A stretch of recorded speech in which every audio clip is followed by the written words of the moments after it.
자리에서 일어나셔서 사도신경으로 신앙 고백함으로 하나님 앞에 주일 예배 드리겠습니다. 나는 전능하신 아버지 하나님 천지의 창조주를 믿습니다.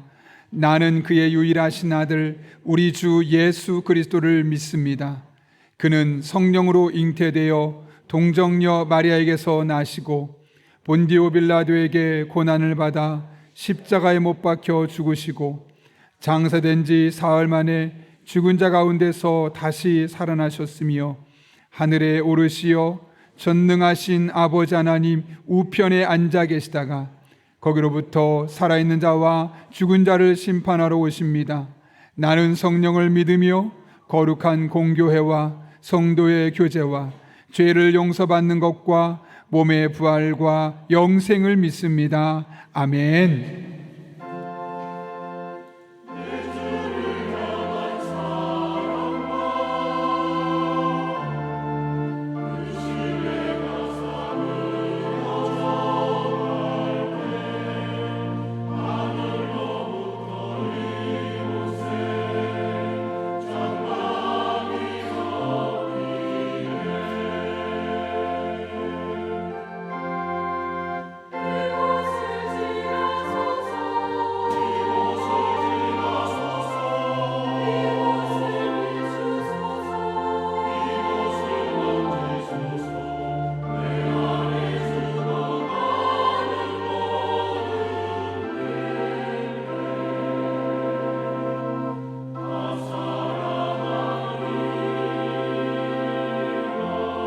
우리를 새롭게 하시는 주 하나님의 임재 앞으로 신실하게 나가십시다. 지극히 높은 주님의 낮이 성소로 들어갑니다. 세상의 죄를 벗고서 주 보좌 앞에 엎드리리. 내 주를 향한 사랑과 그 신뢰가 사그러져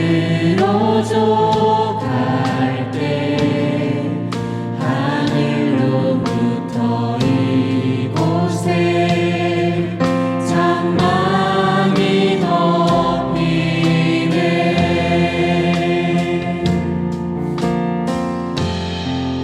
이곳을 덮으소서.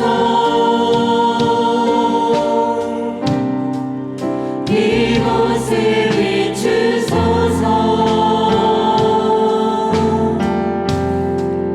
내 안에 무너졌던 모든 소망 다 회복하리니.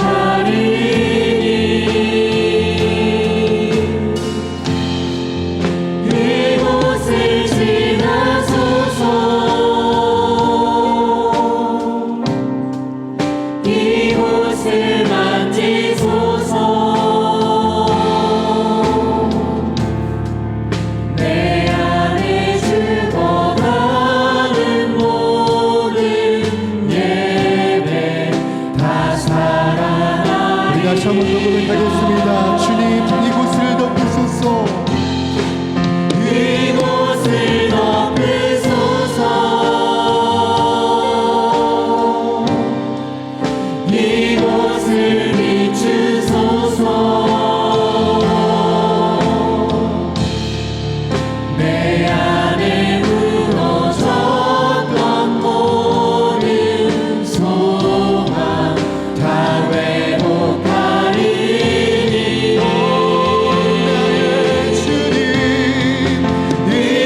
내 안에 죽어가는 모든 예배 다 살아나리라. 생명의 하나님께 영광의 박수 올려드리겠습니다. 아멘.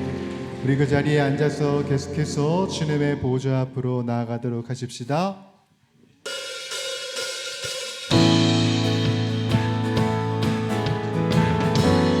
신실하신 주님, 오늘도 우리들의 인생에 말씀하시는 주님을 찬양하십시다. 불이 마르고 꽃이 지리나 주의 말씀은 영원해. 불이 마르고 꽃이 시리나 주의 말씀은 영원해. 우리 주의 말씀은 주의 말씀을 믿는 자 그의 구원을 얻으리.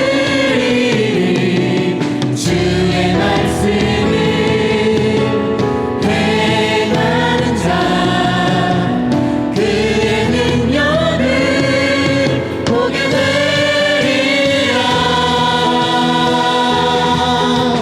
주의 말씀은 영원해.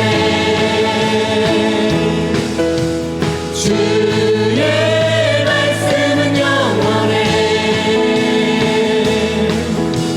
주의 말씀은 영원해. 영원해. 영원해. 우리 선포할까요? 푸른 마르고 불이 마르고 꽃이 지니라 주의 말씀은 여러분 그렇게 영원해. 믿으십니까?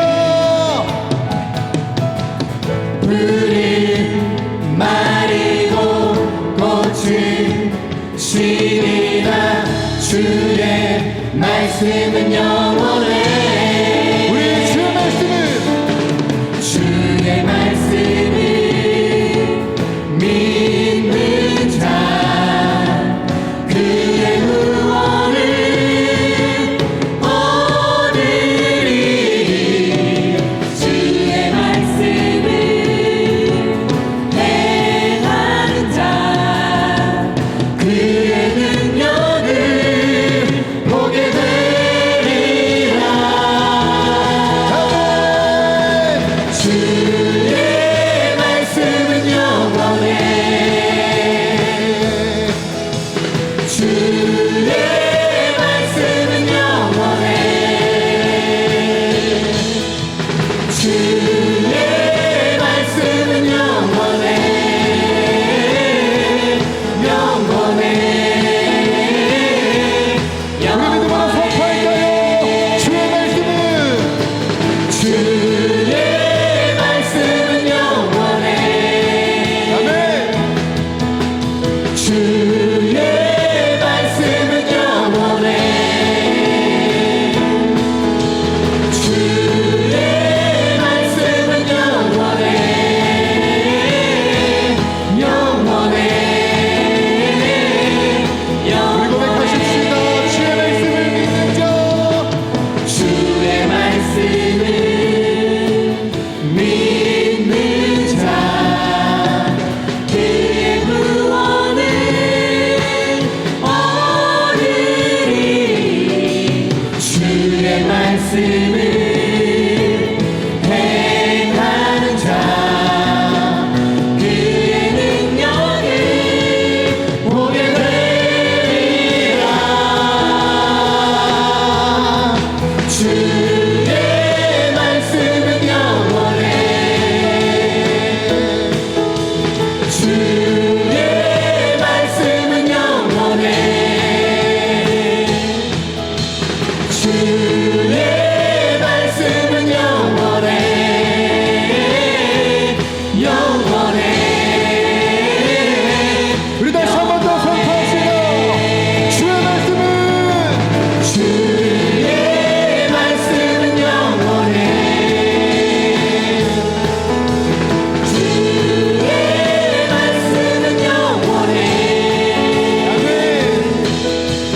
주의 말씀은 영원해 영원해 영원해. 우리 영원히 신실하신 하나님께 영광의 박수 올려드립시다. 주님이 우리와 함께 하십니다. 아멘.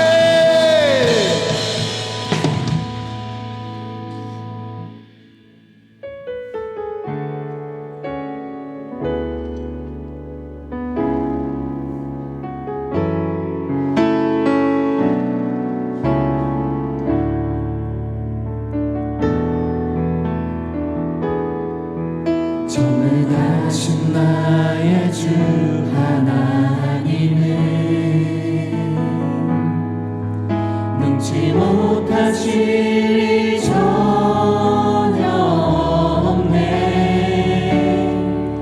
우리의 모든 간구도 우리의 모든 생각도 우리의 모든 꿈과 모든 소망도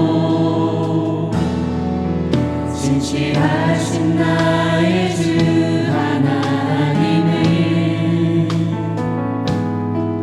우리의 모든 괴로움 바꿀 수 있네.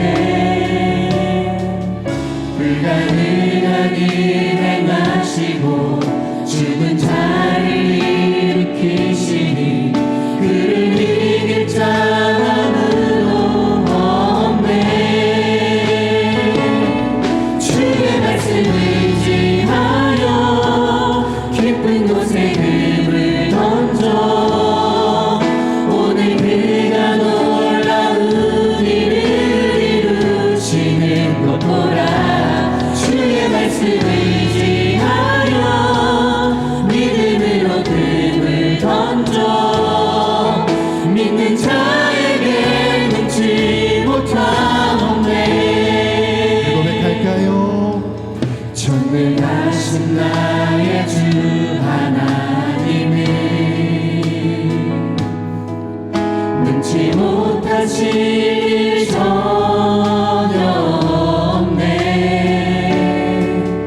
우리의 모든 간구도 우리의 모든 생각도 우리의 모든 꿈과 모든 소망도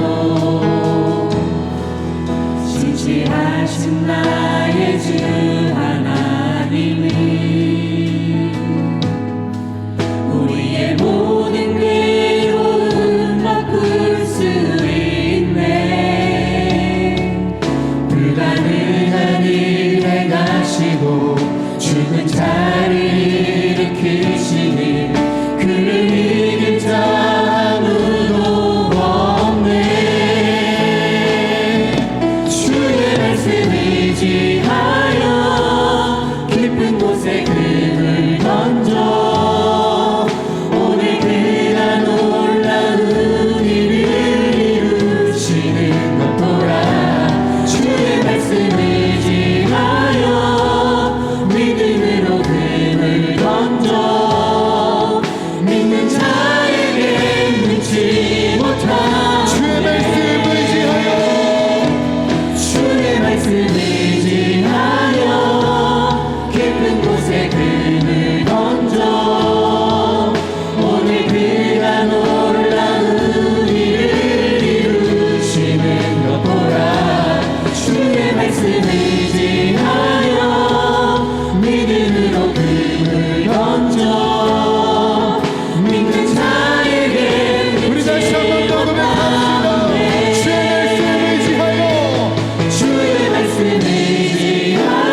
우리를 주관하시고 우리를 생명의 길로 인도하시는 하나님, 날마다 그 사랑에 힘입어 살게 하시며 오늘도 주님 앞에 나와 예배드릴 수 있도록 인도하시니 감사합니다. 이 시간도 성령께서 몸과 마음을 주장하여 주옵시고 기쁨과 감사로 드려지는 복된 예배 되도록 함께하여 주옵소서. 주의 말씀 안에서 살아간다고 하지만 부족하고 연약하여 주님 뜻대로 살지 못한 모습들을 회개하니 용서하여 주옵시고 오직 신실한 믿음 가운데 더욱더 주님만 바라보며 살아가는 삶 되도록 인도하여 주옵소서.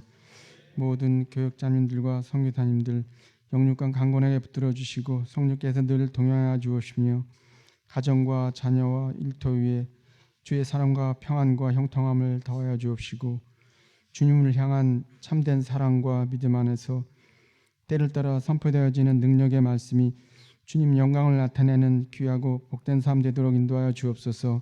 온 성도들을 주의 사랑으로 충만케 채워 주옵시고 가정과 자녀와 일터 위에 형통함을 더하여 주옵시며 주님 뜻 안에서 보람되고 행복한 삶을 살아갈 수 있도록 늘 함께하여 주옵소서.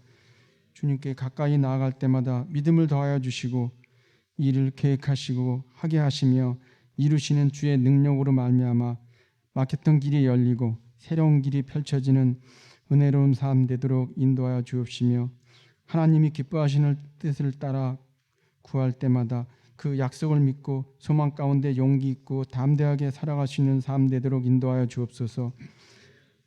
몸된 교회가 늘 성령의 도우심 따라 진리의 말씀 위에 서서 겸손히 나아갈 때 하나님을 인격적으로 만나며 그리스도의 성품을 닮아가게 하옵시고 주님의 뜻 안에서 복음의 아름다운 열매를 맺어가는 교회 되도록 인도하여 주옵시며 우리의 생명을 위협하는 미혹의 영과 해악한 위험에 빠지지 않도록 굳건히 보호하여 주옵소서. 교회의 어르신들이 주님 은혜 가운데 노년을 건강하게 살아가실 수 있도록 늘 지켜주옵시고 우리의 다음 세대들이 능히 알 수 없는 미래의 삶 가운데에서도 희망의 미소를 잃지 않고 소망의 언덕을 바라보며 빛 대신 하나님 안에서 참된 자유와 평안을 누리며 살아갈 수 있도록 힘과 지혜와 명철을 더하여 주옵소서. 인도네시아 바탐섬에서의 청년 봉사 선교 활동을 은혜 중에 마치게 하심을 감사드립니다. 심겨진 복음의 씨앗들이 잘 자라나서 주님을 믿는 예배자들이 나날이 풍성해지도록 함께해 주옵시고 다가오는 설 명절을 맞이하여 이동하는 발걸음마다 안전한 가운데 정겹고 즐거운 시간 보낼 수 있도록 함께하여 주옵소서. 우리나라와 민족을 주의 사랑으로 늘 보호하여 주옵시고 그리스도의 문화가 정착되게 하옵소서. 대통령과 위정자들이 하나님을 경외하며 바른 판단으로 국정을 이끌어 가게 하옵시고 협력하여 나갈 때마다 실효성 있는 좋은 정책들이 세워지게 하옵시며 각 기관들이 균형 있게 성장하는 나라 되도록 인도하여 주옵소서. 정권 유지를 위하여 북한 주민을 기만하고 억압하며 도발을 정당화하여 위협을 가하는 모든 행위들이 억제될 수 있도록 인도하여 주옵시고 지구촌 곳곳에 전쟁으로 인한 아픔과 고통들이 해결되어 평화가 깃드는 날이 다가올 수 있도록 함께하여 주옵소서. 이 시간도 몸과 마음의 아픔으로 인하여 고통 중에 있는 성도들에게 힘과 위로를 더하여 주옵시고 주님께 온전히 맡기고 기도드릴 때마다 치유와 회복을 경험하는 은혜가 있도록 주님 역사하여 주옵소서. 담임 목사님 말씀 선포하실 때에 성령님 함께하여 주셔서 능력 있는 귀한 말씀 되도록 인도하여 주옵시고 말씀을 통하여 우리의 영이 새로워지며 주신 말씀 따라 살아갈 때에 기쁨과 감사로 주님께 영광 돌리며 주님과 늘 친밀한 가운데 쉼과 평안을 얻는 삶 되도록 인도하여 주옵소서. 오늘도 맡은 부서에서 섬기는 손길들을 기억하여 주옵시고 주님이 공급하시는 힘으로 봉사할 때마다 모든 일들이 순조롭게 이루어져 나갈 수 있도록 주님 함께하여 주옵소서. 드려지는 시온 찬양대 찬양을 기뻐 받아 주옵시고 은혜의 시간 되게 하옵소서. 모든 말씀을 사랑이 많으신 예수 그리스도 이름으로 기도드리옵나이다. 아멘.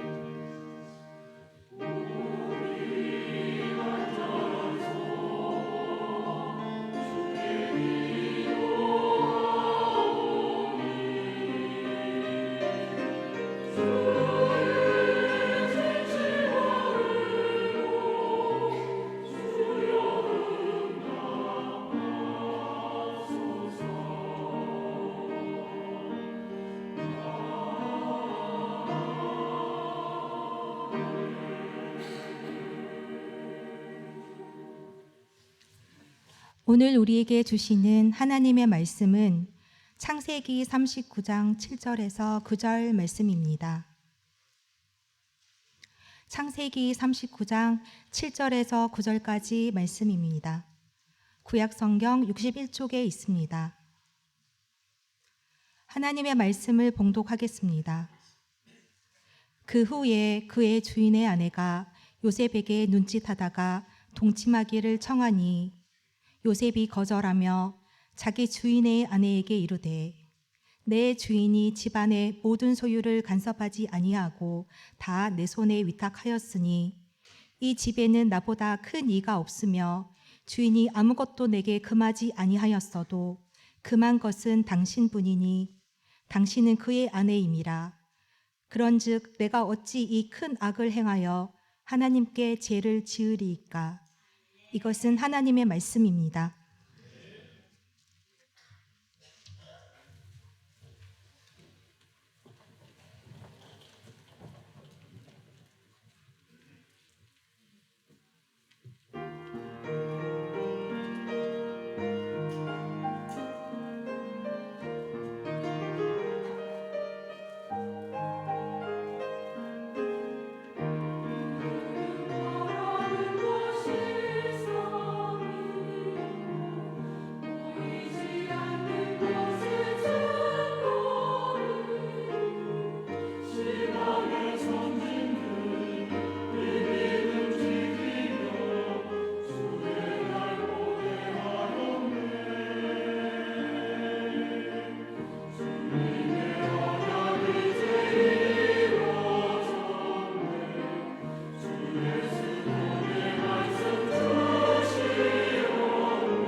귀한 찬양 감사합니다.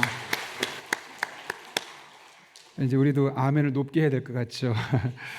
네, 감사합니다. 여러분, 이 시간 하나님께서 보내주신 한 가족분이 계십니다. 신권순 권사님께서 전도하셨습니다. 신기순 권사님, 잠깐 손을 들어 표시하면 어떠실까요? 네, 저기 신권순 옆에 우리 박수로 먼저 환영하시겠습니다. 잘 오셨습니다. 감사합니다. 이따가 끝나고 잠깐 뵙고 가시면 되겠습니다. 여러분, 주부를 참고하실 때 계속해서 여러분 앞에 귀의 소식 전하겠습니다. 우리 교회를 방문하신 모든 분들 주님의 이름으로 환영합니다. 등록 원하시는 분 말씀하시면 저희가 친절하게 도와드리겠습니다. 말씀과 함께 철로역정 계속 진행 중인데 목요일부터 에베소서로 다시 시작됩니다. 결혼 영상 꼭 홈페이지를 통해서 보시고 나서 에베소서 따라오시면 참 좋고요. 특별히 에베소서는 신약 성경의 교회론이라 할 정도로 교회에 대해서 아주 자세하게 있습니다. 그래서 우리가 보게 되면 도움이 많이 되니까 꼭 그렇게 해주시기 바라고요. 오늘 오후 찬양 예배는 오이코스 리더 헌신 예배이며 오이코스 전체 모임으로 드립니다.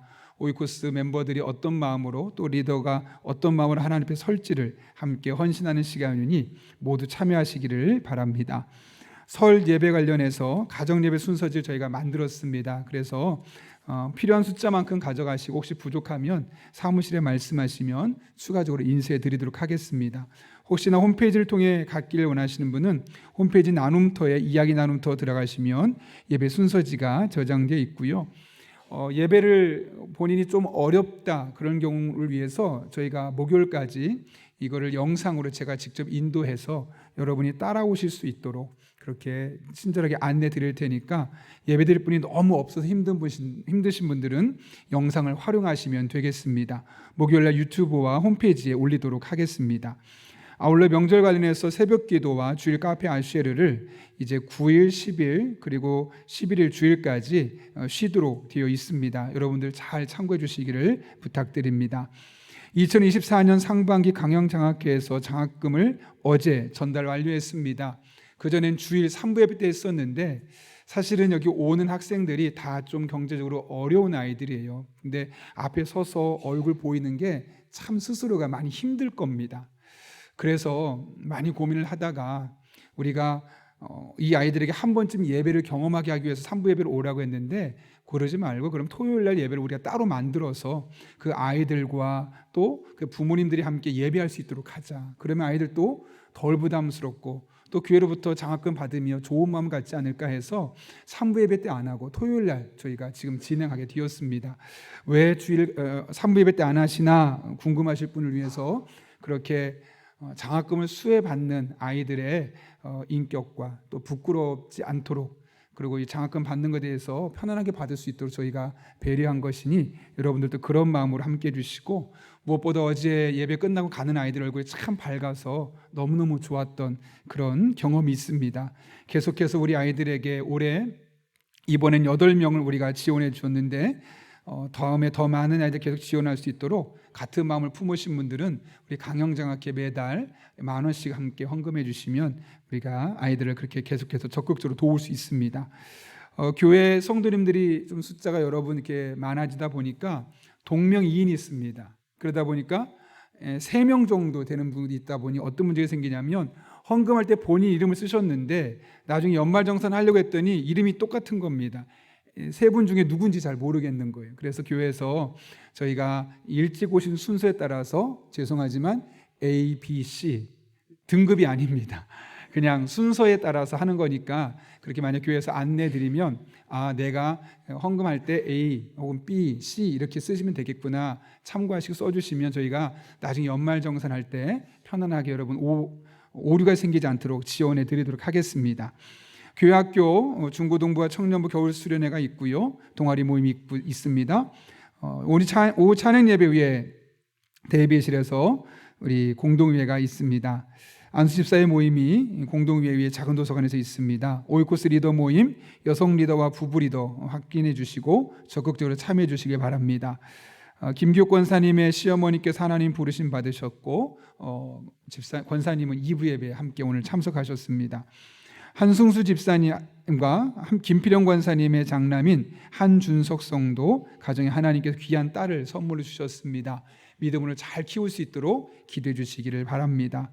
강병국 집사님, 정혜미 집사님 가정에서 장로 1호 감사로 사랑의 성배 드렸습니다. 어려운 이웃들을 돕는데 계속해서 사용하도록 하겠습니다. 물론 마지막 광고입니다. 우리 교역자들이 이제 다 모여지게 되었고, 그래서 함께 팀워크도 이루고 또 함께 회의도 하고 그런 계획을 갖고 2월 6일, 7일 1박 2일로 저희가 교역자 수련회를 가게 되었습니다. 수요일 날은 그래서 방기민 협동 목사님께서 새벽 말씀 전해 주시겠습니다. 우리 더 자세한 광고는 주부를 참고해 주시고 우리 기도하고 하나님 말씀 나누겠습니다. 거룩하신 아버지 하나님, 오늘도 우리를 주님 전에 불러주시고 예비하며 하나님 말씀을 들을 수 있는 귀와 건강과 마음 주신 것 진심으로 감사를 드립니다. 성령 하나님께서 내게 주실 말씀을 들려지게 하시고 이 말씀의 은혜와 능력을 우리의 삶을 통해 경험하게 하여 주옵소서. 예수님의 이름으로 기도하옵나이다. 아멘. 우리 한번 앞뒤 좌우에 적어도 4분 정도 눈을 마주치며 이렇게 인사하겠습니다. 하나님을 의식하면 하나님이 책임져 주십니다. 인사하겠습니다.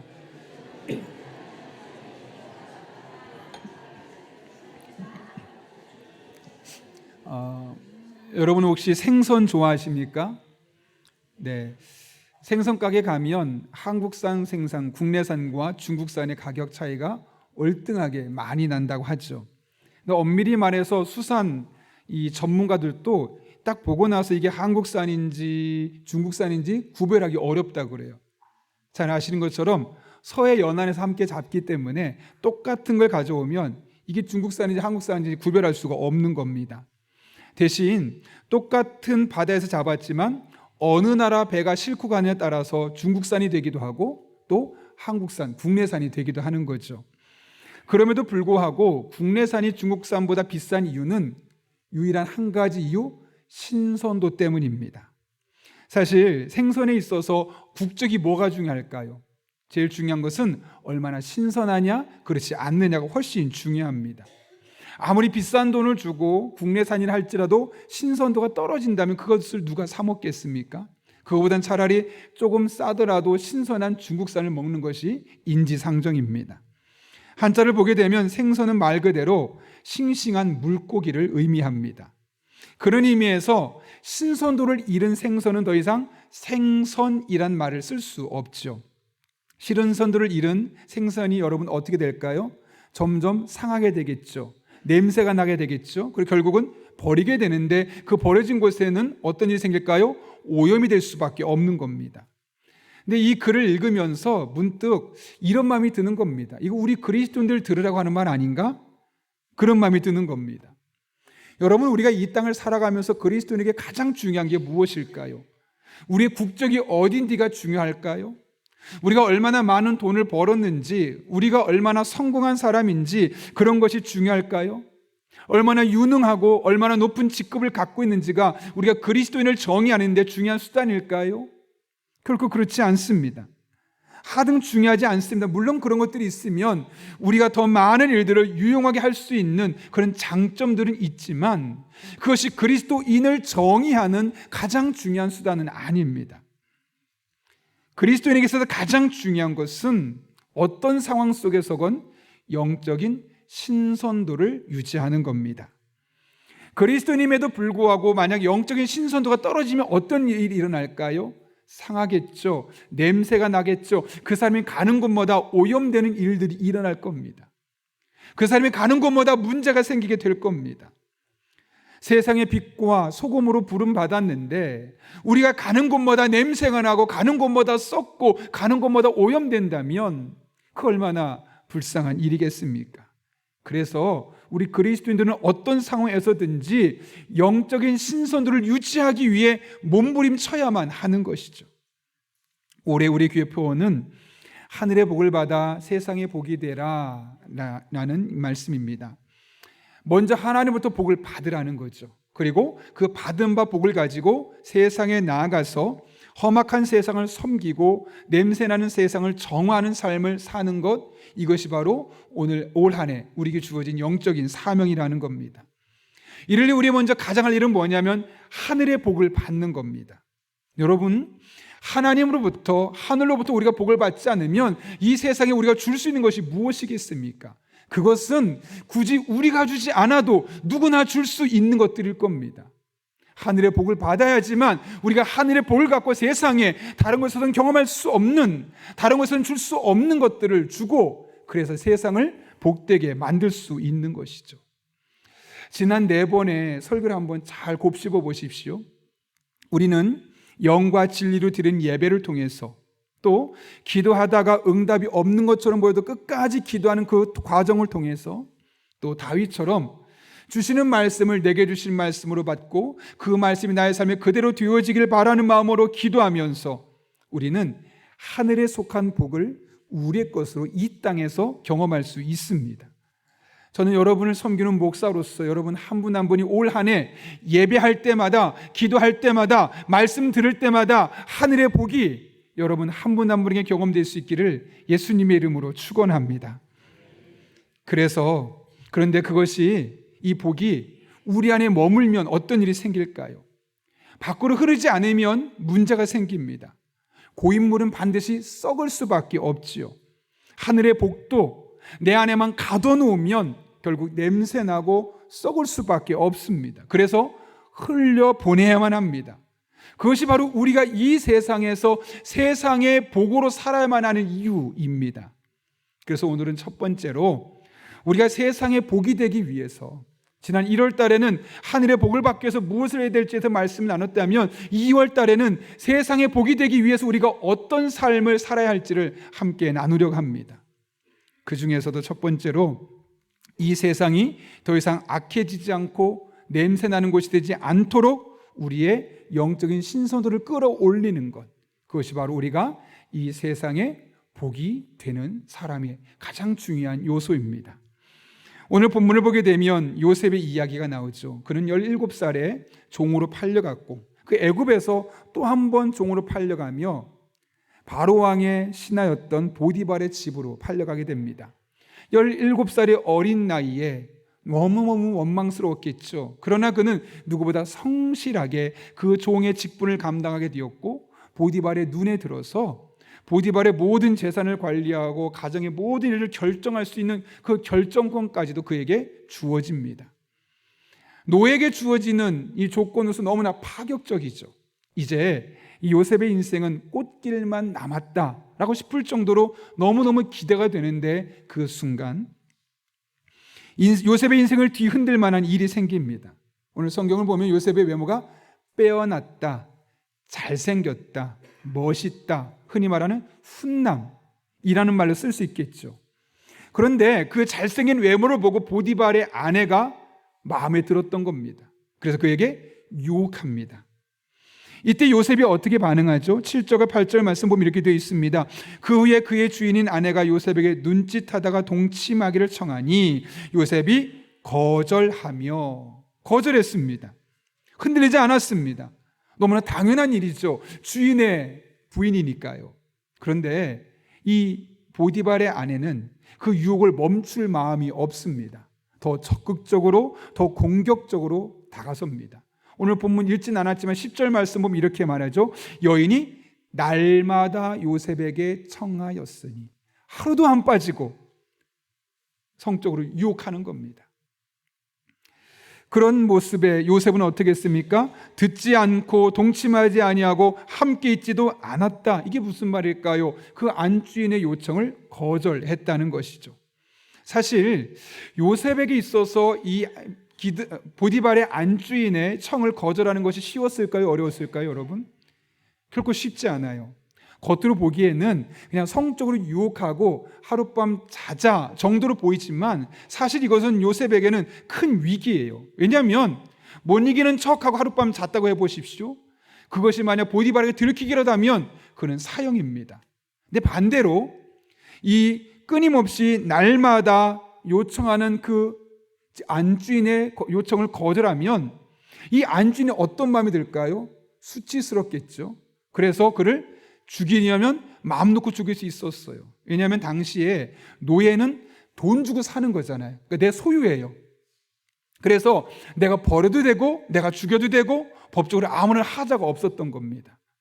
지금 그러니까 겉으로 보기에는 요셉이 성적인 유혹을 받았구나 정도로만 보이지만 실상은 단순한 성적인 문제가 아니었어요. 요셉이 잘못하면 죽을 수도 있는, 사실은 엄밀히 말하면 그 여성의 유혹에 넘어가도 문제고 유혹을 뿌리쳐도 문제인 거예요. 둘 다 죽을 수밖에 없는 위기에 처하게 된 겁니다. 이런 상황이라면 대부분 어떻게 할까요? 이럴 수도 없고 저럴 수도 없고 피치 못할 사정입니다. 어쩔 수 없습니다. 그냥 본능에 따라서 그 여인에게 내 몸을 맡기고 잠깐이라도 그 부를 누리다가 어차피 죽을 거니까 그렇게 죽겠습니다. 아마 많은 사람들이 그렇게 피치 못해서 그 본능을 따라 결정했을 겁니다. 그런데 오늘 본문을 보게 되면 요셉은 그녀의 태도를 단호하게 거절하죠. 설사 내가 죽는 한이 있어도 그는 그의 본능을 거스리고 있는 것을 보여주는 것이죠. 어쩔 수 없는 상황입니다. 피치 못할 상황입니다. 그럼에도 불구하고 그는 그의 본능대로 행동한 것이 아니라 그의 신앙이 작동했다는 것을 오늘 본문을 통해 알 수 있습니다. 그리고 그것은 그가 그런 상황 속에서도 신앙이 작동할 만큼 평상시에 영적인 신선도를 끊임없이 유지하고 있었기 때문이죠. 그렇다면 여러분, 이것이 어떻게 가능할 수 있었을까요? 그는 어떻게 피치 못할 사정 속에서도 본능대로 활동하지 아니하고 신앙적인 길을 선택할 수 있는 그런 영적인 신선도를 끊임없이 유지할 수 있었겠습니까? 오늘 본문에서 그 비결을 우리에게 말씀하고 있는데요. 9절 말씀 같이 한번 읽어볼까요? 읽습니다. 시작. 이 집에는 나보다 큰 이가 없으며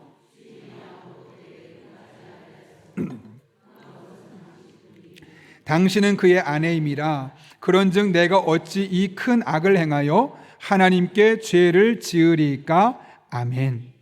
오늘 잘 보십시오. 요셉은 이 안준이 유혹에 넘어가는 것을 그녀와 나 사이에 단둘이 일어나는 사건으로 보지 않았어요. 사실 아무도 모르니까 둘만의 사건으로 끝낼 수 있었지만 그는 그 보이지 않는 곳에 함께했던 하나님을 의식하는 것, 하나님 앞에서 죄를 짓는 것이라고 생각했어요. 단순히 두 사람의 문제가 아니라 이것은 하나님 앞에서 죄를 짓는 것이다 라고 그가 생각했다는 것이죠. 이처럼 요셉은 아무도 보는 사람이 없을 때조차도 늘 하나님을 의식하며 하나님이라면 어떻게 생각하실까, 하나님이라면 어떻게 하실까를 고민했던 사람. 그렇기 때문에 그의 신앙은 늘 동일하게 영적인 신선도를 유지하며 뒤처지지 않고 살아갈 수 있었던 것이고, 그래서 어쩔 수 없습니다라는 말로 자신의 본능을 대표할 수 있는 그 상황 속에서도 본능대로 결정하는 것이 아니라 신앙대로 말씀 붙들고 하나님의 뜻을 따라 결정하고 있는 이 요셉의 모습을 우리에게 보여주고 있는 겁니다. 그렇다면 우리 또한 우리의 신앙의 이 영적인 신선도를 유지하기 위해서, 그리고 매 순간 하나님의 뜻대로 결정하기 위해서, 바른 결정을 하기 위해서 늘 하나님을 의식하며 살아가야 합니다. 하나님이 나를 어떻게 보실까? 하나님이 내 생각을 어떻게 판단하실까? 모든 상황 속에서 하나님을 의식하며 살아갈 때 우리의 신앙은 여전히 그 안에서 신선하게 유지될 것이고, 그럴 때 우리는 매 순간 내리는 결정이 하나님의 뜻을 위한, 하나님의 영광을 위한 결정으로 신앙적 결정을 내릴 수 있게 되는 것이죠. 여러분, 하나님께서 우리에게 원하시는 것은 엄청난 업적이 아닙니다. 많은 돈을 벌어서 이 땅에 기여하고 세상을 바꿀 만한 놀라운 일들을 기획하는 것 아닙니다. 매 순간순간 하나님을 의식하며 어떻게 말할까, 어떻게 행동할까, 어떤 것을 결정할까를 고민하며 살아가는 삶, 하나님이 이것을 원하시는 것이죠.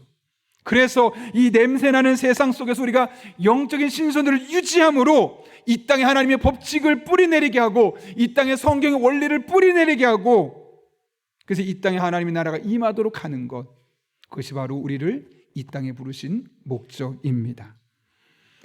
이재철 목사님이 쓴 인간의 일생이라는 책을 읽다가 참 두 주먹이 쥐어지고 가슴이 뭉클해지는 그런 경험을 했는데요. 뉴질랜드에서 사역하고 있는 김화수 목사님의 이야기입니다. 그분이 목사님이 이제 뉴질랜드에서 목회를 하기 위해서 합법적으로, 법적으로 취업 비자를 얻어서 이제 가게 된 겁니다. 당시에 이 뉴질랜드 이민법에 의하면 한 번 취업 비자를 받으면 2년, 또 한 번 갱신하면 4년까지 있을 수 있었는데 목사님이 착각을 한 겁니다. 4년을 처음이고 2번 하면 8년으로 착각을 한 거죠. 그렇게 자신도 모르게 어느덧 3년 6개월이라는 시간이 지나고 6개월밖에 남지 않은 시간이 다가온 겁니다. 그래서 깜짝 놀라고 지금이라도 빨리 신청해야겠다라는 마음을 먹고 신청을 하려고 하는데 비자 만료 3개월을 앞두고 이제 영주권을 신청하는 겁니다. 그런데 이것이 뉴질랜드가 사정이 생겨서 이 모든 행정 업무가 스탑이 되는 거죠. 그러면서 취업 비자가 만료되게 되었습니다. 이젠 법적으로 그분이 그전엔 취업하는 사람이었다면 이제는 여행원 방문자가 되는 거죠. 문제는 뭐냐면 그전엔 취업 비자를 갖고 있을 때는 목사로서 사역을 하고 사례비를 받는 것이 아무런 문제가 안 됐어요. 근데 이제는 그렇게 하면 불법이 되는 거예요. 많은 고민이 되었어요. 사람들에게 그 이야기를 했어요. 그랬더니 사람들이 뭐라고 말하냐면 너무 걱정하지 말라고, 그거 들키지 않으면 괜찮으니까 그냥 조용히 입 다물고 그냥 목회하다가 들키면 벌금 한번 내면 돼요. 뭐 아는 성도들도 그렇게 이야기하고 함께 주변에 목회하고 있는 목사님도 그렇게 얘기하고, 그리고 월급을 받을 수 없으니까 그걸 봉급을 생각하지 말고 교제해서 마치 구제 헌금목으로 명목으로 구제로 주면은 상관없으니까 그렇게 받으시면 된다고 많은 사람들이 조언을 해주는 겁니다. 그런데 목사님 마음속에 그렇게 할 수 없더라는 거예요. 외부적으로는 내가 자원봉사로 마치 자원봉사로처럼 보이고 또 내부적으로는 구제비를 받는 것처럼 사례비를 받는다는 것이 마음이 거리끼는 거죠. 왜요? 법적으로 그래서도 안 되고 특히나 목사로서 그래서는 더욱더 안 된다는 마음이 생겼기 때문에 그래요. 그래서 온 성도들에게 이야기했어요. 사실 제가 이런 문제로 인해서 더 이상 우리 교회에서 목회 사역을 할 수 없습니다. 그러니 이 사정을 다 이해해 주셨으면 좋겠습니다 라고 말했더니 사람들이 뭐라고 말하냐면 우리 목사님 너무 융통성이 없다고, 그런 거 다 누구나 그렇게 하는데 뭘 이렇게 꼼꼼하게 그런 법을 다 지켜가냐고, 눈 딱 감고 목사님 저희가 모른 채 할 테니까 그냥 목회하십시오. 성도들도 그렇게 이야기하고 목사님들도 법을 지키겠다는데 원칙대로 하겠다는데 뭐라고 하냐면 융통성이 없다는 거예요. 그럼에도 불구하고 목사님은 그렇게 할 수가 없었어요. 왜냐하면 내가 만약 그렇게 하면 나와 비슷한 상황에 있는 성도들이 있을 때 내가 어떻게 그들에게 바른 길을 제시해 줄 수 있을까? 내가 목사인데 목사로서 어떻게 성도들에게 잘못된 길을 그대로 하라고 해서 그들에게 잘못된 길을 가르쳐 준다면 그건 문제가 있는 것이 아니겠는가? 라고 생각해서 더군다나 내가 이런 결정을 내리고 이런 일을 행하는 것을 하나님이 보고 계실 텐데 내가 하나님을 믿는 사람으로서 목사로서 이런 일을 해서는 안 돼 라는 마음이 있었기 때문에 결국 많은 사람들의 의견을 뿌리치게 되었죠. 이제 목사님의 신분은 뉴질랜드에서 취업자가 아니라 방문자가 되었어요. 근데 문제가 있습니다. 중학생 아들이 있는데 원래 뉴질랜드에 취업 비자를 갖고 오게 되면 아이들 교육이 다 무료예요. 그런데 이제 방문자가 되니까 유학생 신분으로 바뀌는 거예요, 아이가. 그래서 1년의 등록금을 뉴질랜드로 화폐로 14,000불, 계산해 보니까 환율로 약 1,150만 원 정도가 되는 거예요. 중학생 등록금 수업료가요, 1년에. 그러니까 아버지 이 목사님 마음에서 너무너무 답답하죠. 내가 돈이 하나도 없고 생활비도 이제 못 받고 그런데 아이의 등록금까지 낼 거 생각하니까 까마득한 거예요. 사모님을 부르고 아이를 불렀어요. 이렇게 얘기해서 예찬아, 지금 상황이 이런데 우리 학교에 가서 솔직하게 이야기하면 어떨까? 그리고 솔직하게 이야기하고 만약 학교에서 여러 가지 사정을 봐줘서 학교 계속 다닐 수 있으면 감사하게 다니고 만약에 그게 안 된다 그러면 언제 다시 학교를 갈 수 있을지 모르겠지만 잠깐 학교를 쉬자. 아들은 어떨까요, 여러분? 여러분이 중학생이면 학교 너무너무 가고 싶겠죠. 친구들 만나고 또 자기가 좋아하는 과목도 있고 너무너무 가고 싶지만 이 거액의 학비를 낼 수 없는, 생활비조차 될 수 없는 그 아버지의 모습을 보면서 마음을 접게 됩니다. 그렇게 취업 비자가 나올 때까지, 만료될 때까지 쉽지 않은 시간을 보내게 되죠. 그리고 나서 취업비자가 만료되는 날 교장 선생님을 찾아가서 자초지종을 이야기합니다. 그러더니 교장 선생님이 그 이야기를 듣고 이렇게 말합니다. 흔한 일이 아닌데 정직하게 말씀해 주셔서 너무 감사합니다. 이게 무슨 말일까요?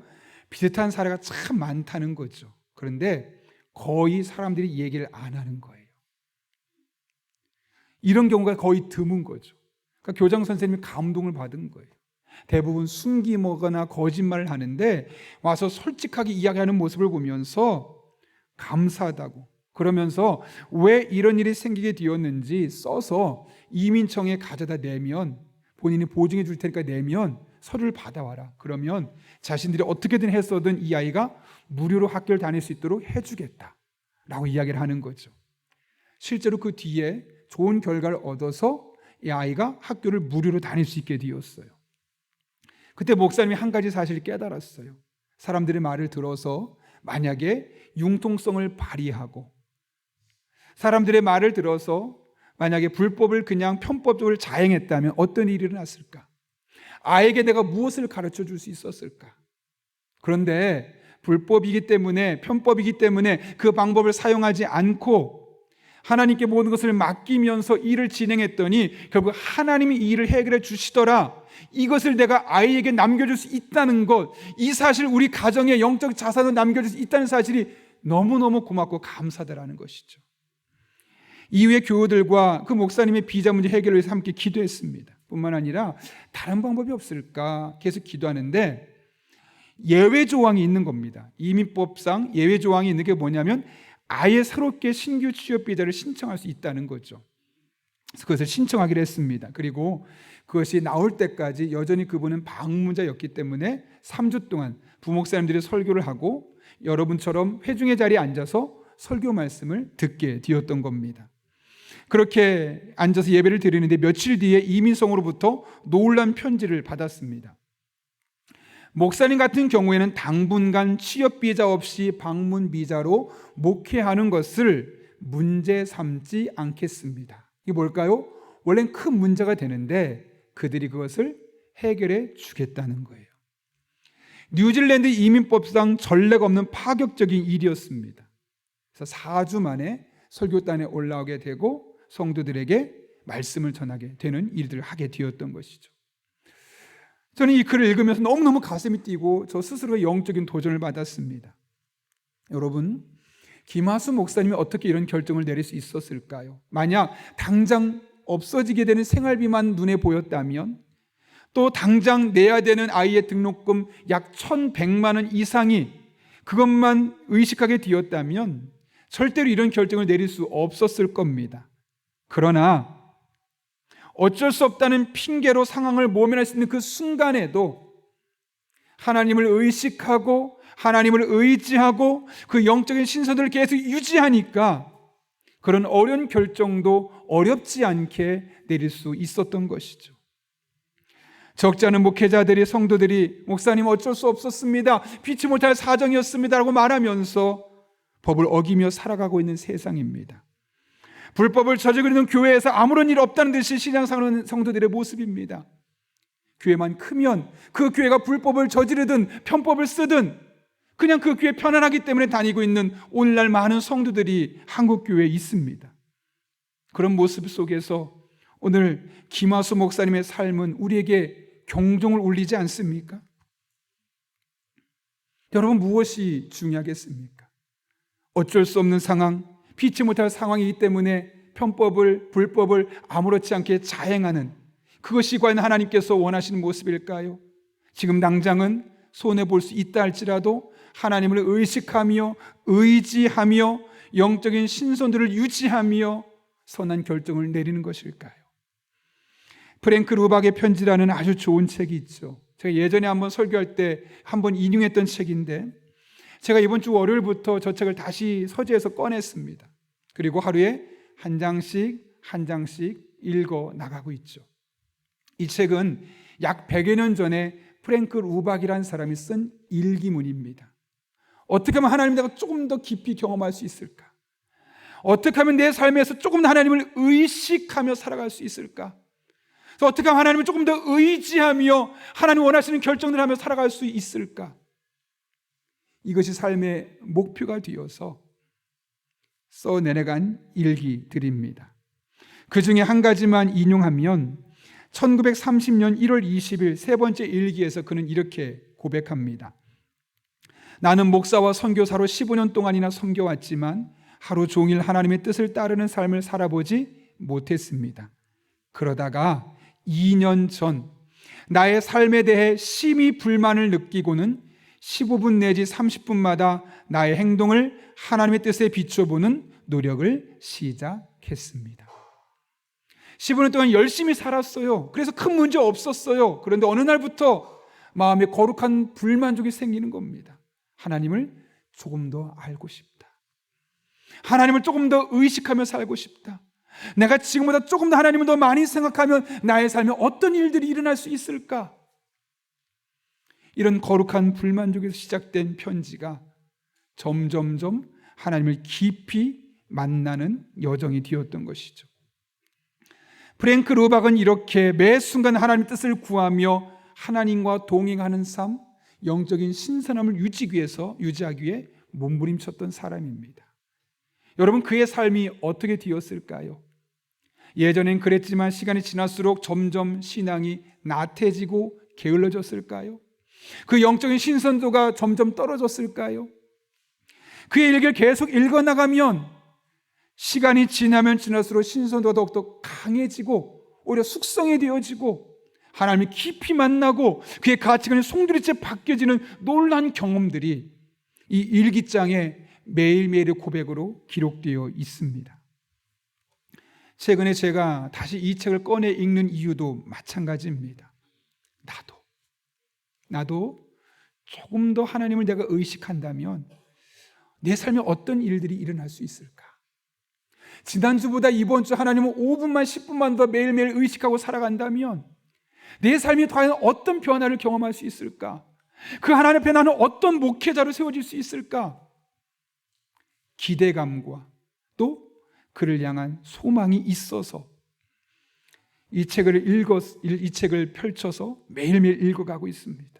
저희 안에 있는 이 영적인 신선도가 점점 상하고 냄새나지 않도록 하기 위해서.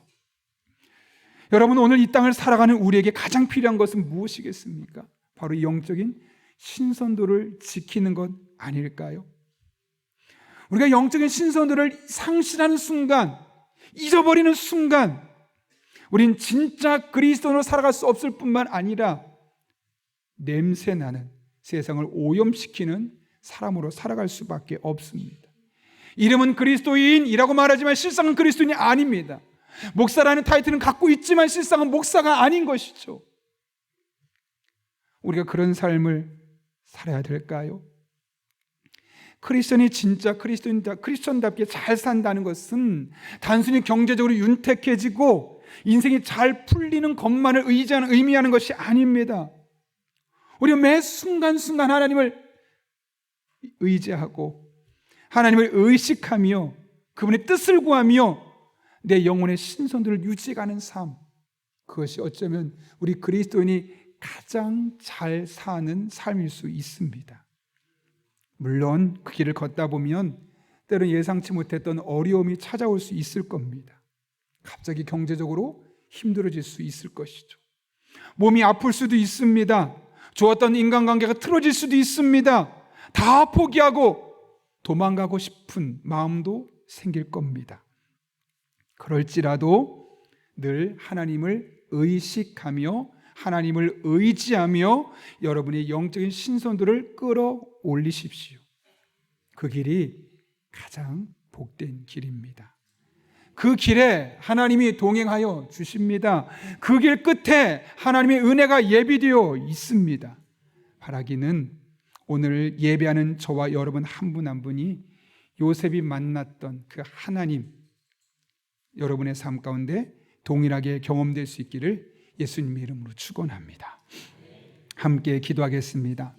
이 시간 기도하실 때 오늘 말씀을 기억하며 하나님께 기도합니다. 하나님, 제가 늘 하나님을 의식하며 의지하며 영적인 신선도를 유지하며 하나님의 뜻을 분별하며 주어진 일상의 삶을 살아갈 수 있게 하여 주옵소서. 그래서 그렇게 살지 않는 자들은 도무지 경험할 수 없는 하나님의 놀라운 은혜, 만족, 기쁨, 평강, 소망 경험하게 하여 주옵소서. 이 시간 이런 기도 제목 가지고 한 1분 정도지만 사모하는 마음으로 함께 기도하겠습니다. 거룩하신 아버지 하나님, 이 땅에 많은 사람들이 열심히 노력하며 땀 흘리며 살아갑니다. 그래서 많은 것을 이룬 것처럼 보이지만 실상은 점점 냄새나는 세상, 썩어가는 세상을 만들고 있습니다. 이 세상을 오염시키고 있습니다. 그런 세상 속에서 우리 영락교회 성도들은 늘 하나님을 의식하며 의지하며 영적인 신선도가 떨어지지 아니하도록 우리의 신앙을 지켜가게 하여 주옵소서. 비록 그 길을 걷다 보면 예상치 못한 위기가 찾아올 수 있지만 그럼에도 불구하고 그 길이 가장 복된 길이고, 그럼에도 불구하고 그 길이 하나님이 함께하는 길임을 깨닫고 늘 하나님을 바라보며 의지하며 믿음의 길을 걸어갈 때 안 될 것처럼 되었던 일들이 되게 하시고, 꼬였던 문제가 풀려지게 하시고, 막혔던 것들이 열려지는 놀라운 은혜가 우리 성도님들의 삶 가운데 온전히 경험되게 하여 주옵소서. 이 하나님을 붙들고 이 하나님을 의지하며 믿음의 길을 걸어가길 원하오니 살아계신 하나님, 우리 성도님들을 붙잡아 주시고 전능하신 아버지 하나님, 우리에게 은혜를 베풀어 주셔서 하나님 영광에 쓰임받는 복된 성도님들 되게 하여 주옵소서. 그렇게 주님만 바라보며 주님만 의지하며 나아가오니 우리 성도들에게 복의 복을 더하여 주옵소서. 살아계신 아버지 하나님, 열심히 사는 사람은 많지만 하나님을 의식하며 의지하며 영적인 신선도를 유지하며 믿음으로 살아가는 사람은 적은 세상을 살아가고 있습니다. 이러한 때 세상은 점점 냄새나고 상해가고 오염돼가고 있사온데, 우리 용인영락교회 성도들은 늘 하나님을 의식하며 의지하며 영적인 신선도를 유지하며 나갈 때 우리들이 가는 곳마다 오염된 곳에 다시 정화되는 일이 있게 하여 주옵소서. 그리고 우리 가정이 달라지게 하시고, 우리가 가는 직장이 달라지게 하시고, 사업장에 놀라운 변화가 일어나게 하여 주옵소서. 이 한 주도 우리를 그렇게 지켜주시길 바라오며 예수님의 이름으로 기도하옵나이다. 아멘. 우리 이 시간 찬송가 455장 부르실 때 마지막 절에 일어서서 봉헌하시겠습니다.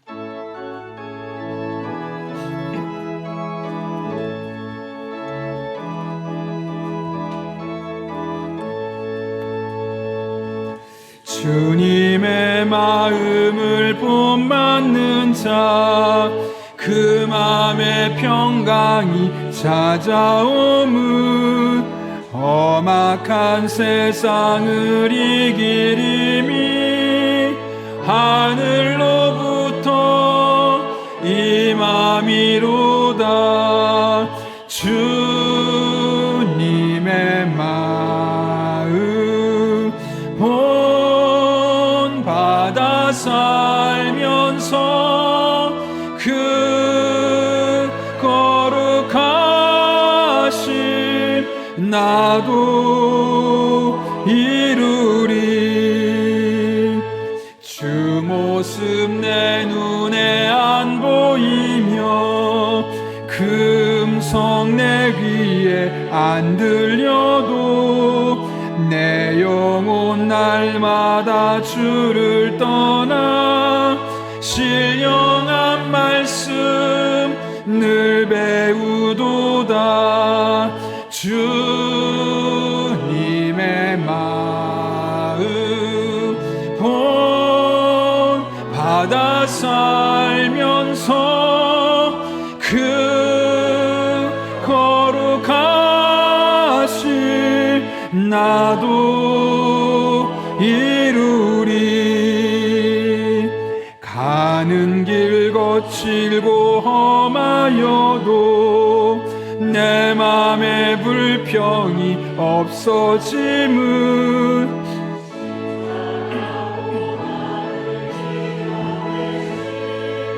주님의 마음 본받음이라. 주님의 마음 본받아 살면서 그 거룩한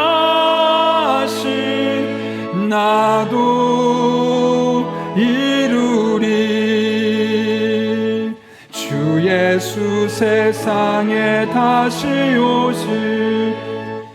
이 시간 가정에서 예배하신 분들은 준비한 예물을 정성껏 드리겠습니다.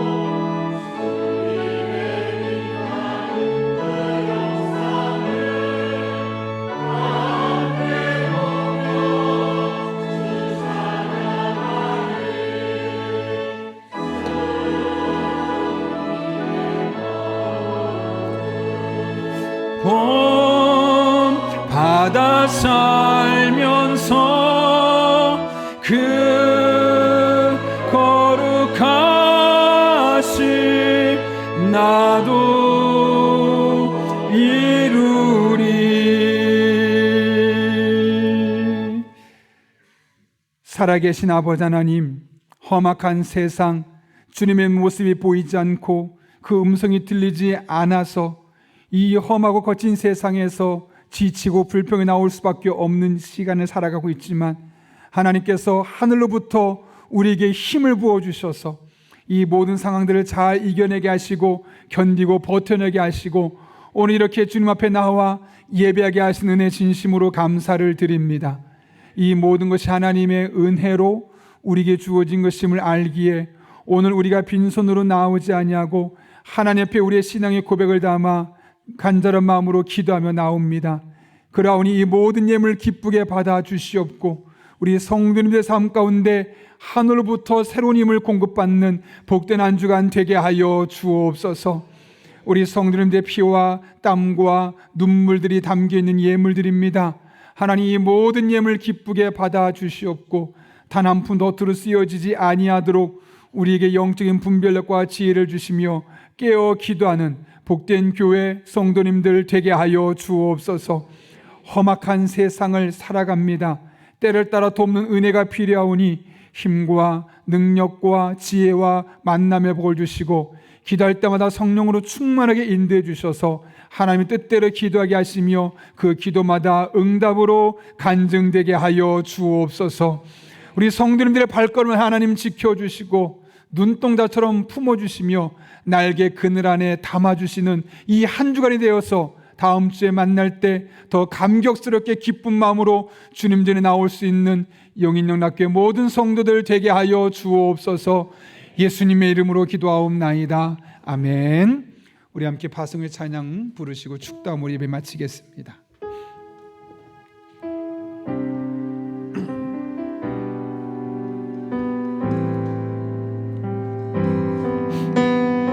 우리 함께 믿음으로 고백하며 하나님 앞에 찬양합니다. 나의 피난처 예수 의지해요. 나의 피난처 예수 의지해요. 나의 가는 길에 거센 바람 몰아쳐와도 나의 피난처 예수 의지해. 나는 영원히 주님만을 사랑합니다. 나는 영원히 주님 사랑해요. 나는 영원히 주님 사랑해요.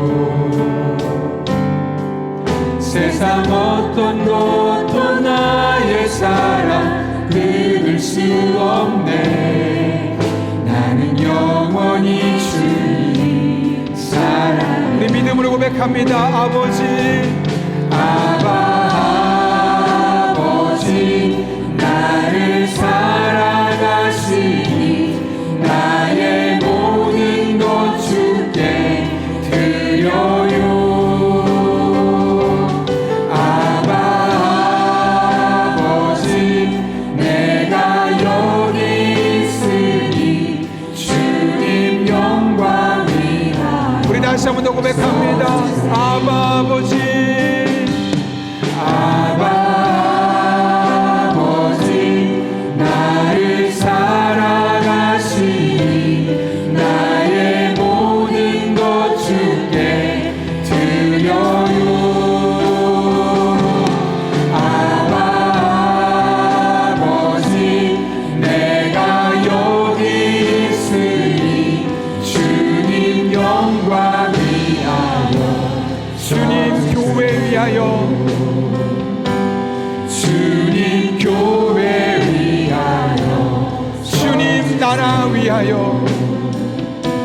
주님 나라 위하여 써주세요. 지금은 우리 주 예수 그리스도의 은혜와 하나님 아버지의 변함없는 사랑과 성령님의 역사하심이 오늘 주신 말씀을 내게 주신 말씀으로 받고 하나님을 의식하며 의지하며 영적인 신선도를 유지하며 하나님의 선한 뜻에 따라 살기로 결단하는 이 자리에 머리 숙인 한 영혼 위에 그들의 삶의 자리, 우리 교회와 나라와 민족, 북한 땅과 온 세계 열방 가운데 이제부터 영원토록 함께 하시옵기를 간절히 축원하옵나이다. 아멘.